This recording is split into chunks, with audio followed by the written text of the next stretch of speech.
திராவிட கட்சிகளின் ஆட்சி. 1967ஆம் ஆண்டு பொதுத் தேர்தலில் காங்கிரஸ் கட்சி தோற்கடிக்கப்பட்டது. திமுக வெற்றி பெற்று அண்ணாதுரை முதலமைச்சரானார். அனைத்து ஏழைகளுக்கான வீட்டு வசதி, படியரசு திட்டத்தின் மூலம் உணவு பாதுகாப்பிற்கு முன்னோடியாக இருந்தது மற்றும் குடிசை மாற்று வாரியம் அமைத்தது போன்றவற்றால் நகர்ப்புற ஏழை மக்களிடம் போதுமான அளவு அண்ணாவிற்கு ஆதரவு பெருகியது. மிகவும் முக்கியமான 1969ஆம் ஆண்டு அண்ணாதுரையின் தலைமையிலான அரசாங்கம் மெட்ராஸ் மாநிலத்தின் பெயரை தமிழ்நாடு என பெயர் மாற்றம் செய்தது. அக்கட்சியின் இதர முக்கிய சாதனைகள்: 75 மைல் தொலைவிற்கு மேல் உள்ள பேருந்து தடங்களை தேசியமயமாக்கியது.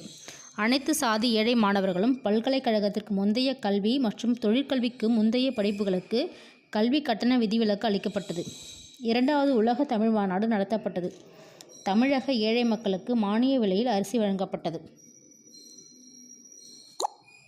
1967ஆம் ஆண்டு தேர்தலில் பெரும்பான்மையுடன் திராவிட கட்சி வெற்றி பெற்றது. அண்ணாதுரை சிறிது காலமே ஆட்சி புரிந்தார். இருந்தபோதிலும் சென்னை மாநிலத்தை தமிழ்நாடு என்றும் திருமண சட்டத்தை இயற்றியது, மத்திய அரசாங்கத்தின் மும்மொழிக் கொள்கையை எதிர்த்தது, தமிழகத்தில் இருமொழிக் கொள்கையை நடைமுறைப்படுத்தியது ஆகியவை அவரின் குறிப்பிடத்தக்க சாதனைகள் ஆகும்.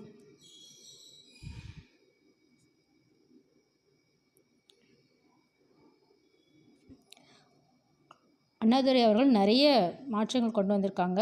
சென்னை மாநிலம் தமிழ்நாடுன்னு மாற்றிருக்காங்க. திருமண சட்டம் இயற்றியிருக்காங்க. மும்மொழிக் கொள்கையை எதிர்த்திருக்காங்க. இருமொழிக் கொள்கையை அமல்படுத்தியிருக்காங்க. 1972ஆம் ஆண்டு எம்.ஜி. ராமச்சந்திரன் தன்னுடைய திராவிட கட்சியை தொடங்கினார். அஇஅதிமுக 1977ஆம் ஆண்டு நடந்த தேர்தலில் ஆட்சியை கைப்பற்றினார்.